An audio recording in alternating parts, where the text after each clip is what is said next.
family. I'm so happy to be part of your Sunday. Even though we can't meet face to face right now, we can still pray together for each other and talk about what it would mean to live everyday life like Jesus. For those of you out there that don't know, my name is Miss Emily, and I usually teach in the summers at Bellevue Christian since during the school year I'm busy teaching at an elementary school. But since we've been out of school for some time now, I haven't been teaching at all, so I was so excited when Miss Beverly asked me to make something for this Sunday. Now, we haven't been able to see each other, and we are coming up on such an important holiday, so I couldn't turn down the opportunity to talk to you all. Do you know what's coming up? I'll give you a hint. There's lots of colored eggs involved. Usually you have to hunt for them, and most of the time there's some pretty cool stuff inside. Any guesses? If you said Easter, you are correct.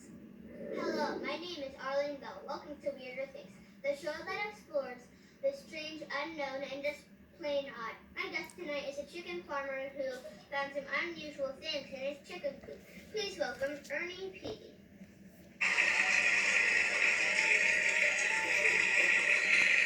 Hi, Ernie. Tell us about your chickens. Well, ma'am, there's not much to tell. They're white, they're fat, and they make lots of noise. Is it true they have sent you a message? Well, yes, I think they have, Arlene.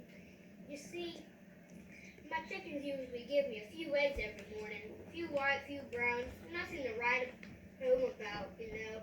But now here lately, I went to check on Betsy, one of my older gals, and found this here colored egg. Oh my, what a pretty color. Then my other chicken, Cindy, well, she laid an egg that looks like this. Oh my. And then I go down to the snowflake and find out she laid this one. Wow. I never saw anything like this in all my life.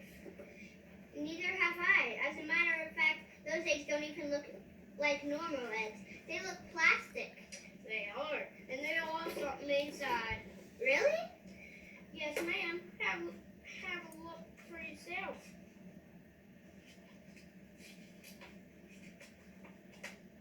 This here looks like a donkey.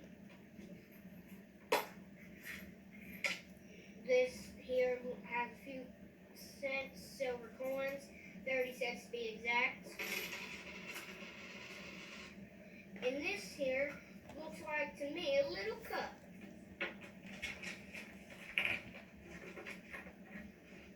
Oh my, Ernie, do you know what that means? Well, ma'am, I wouldn't be here if I did.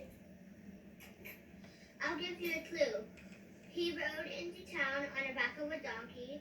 He was betrayed by a friend for 30 coins of silver, and he took a cup and blessed it and said, "Do this in remembrance of me." Who did all that? It was Jesus. Jesus is the Son of God. He rode into the city of Jerusalem on Palm Sunday, riding on a donkey like a king who had come in peace. He was betrayed by Judas, one of his 12 disciples, who betrayed him. Why'd he do that? Because Judas didn't have God's plans in mind.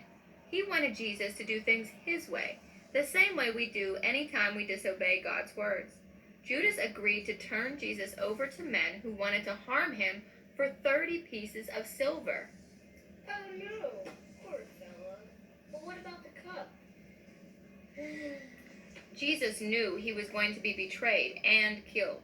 That's why he took the cup and blessed it, saying, "This is my blood, the blood of the new covenant, which will be poured out for you. Do this in remembrance of me." He knew he was going to die, and he was God? And he didn't do anything to stop them? Why? It was all part of God's perfect plan. He took our place when he died on the cross. He followed his Father's directions and gave his life for ours. It was the perfect example of love. Oh, I get it. So the cup is how we remember his obedience and perfect love. Sounds to me like your chickens wanted to give you something to help you remember all Jesus has done for you. certainly won't forget it. I hope none of our viewers do either. Ernie, I hope you will come back and see us again. Why is that? Because this is only the beginning. I have a feeling those chickens of yours have more to share. Well, ma'am, if they do, you'll be the first to know. Well, until next time, stay healthy and God bless. So what we've learned so far is that Jesus' entry into Jerusalem on a donkey meant that he was coming as a king in peace. Judas's shameful betrayal is a representation of all the times we choose to make something in our lives more important than Jesus. And the Last Supper shows us that Jesus is the perfect example of love and friendship, and he tells his disciples the sacrifice he's about to make for them and everyone else. So the main point of our lesson today is Jesus came in peace to show us the love of God. The eggs we opened today remind us that we have a choice. We can go our own way like Judas, or we can give our hearts to Jesus and obey him. Jesus set the perfect example of love and obedience, and he wants us to follow after him. Let's face it, obedience doesn't come easy for any of us. It's hard for kids and it's hard for grown-ups too. We want things our own way. Jesus came to set us free from that though. He wants us to obey God just as he did, even when it's hard. And he wants us to love him the way that he loves us. And now, the next episode of Weirder Things. Hello, my name is Arlene Bell. Welcome to Weirder Things, the show that explores the strange, unknown, and just plain odd. We are back with chicken farmer Ernie P. Ernie, it's great to see you again.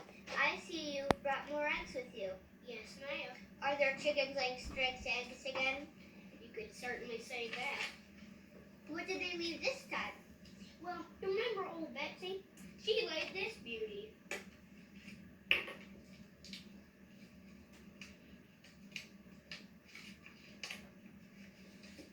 Oh my, those looks like hands folded in prayer. Oh, I thought it looked like villain hands rubbing together in evil delight. But I guess they do look like praying hands now that you mention it. What did your next chicken lay? Well, Cindy laid an egg with this here mini whip inside. Oh, that looks dangerous. Yes, ma'am. If you were the size of a hamster, you'd be in trouble. What's in the third egg? Oh, well, that's nothing. Snowflake just had a little boy chicken. You mean a rooster? Yes, ma'am. But that doesn't have much to do with the other eggs. I'm not so sure, Ernie. I think these eggs are one of the next part of our story. Jesus went to the Garden of Gethsemane to pray just before everything went bad. He prayed that God would spare him, but also said that he would follow God's plans and obey, even if he couldn't be spared. Sounds like he was afraid. He was. He knew he was going to be hurt. You mean with this here whip? Not with that one. Jesus was hurt with a real whip. He was beaten 39 lashes and had a crown of thorns placed on his head. It was physically painful and humiliating to hear the soldiers make fun of him. Oh, that's just terrible. Well, what about the rooster? That was the worst part of all. All of Jesus' friends deserted him when he was arrested. One friend, Peter, even denied knowing Jesus, not once, but 3 times. You mean Jesus went through all that for Peter? And Peter said he never even knew the guy? That's awful. Yes, it is.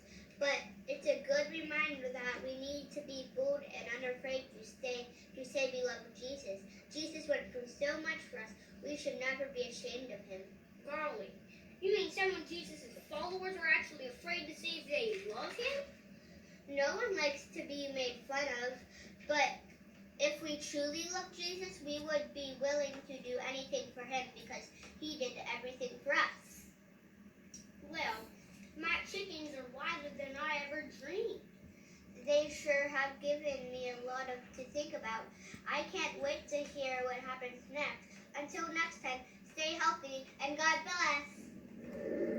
What we've learned today is that Jesus was willing to be beaten, mocked, ridiculed, and made fun of, all for us, because he loves us. Jesus never wavered.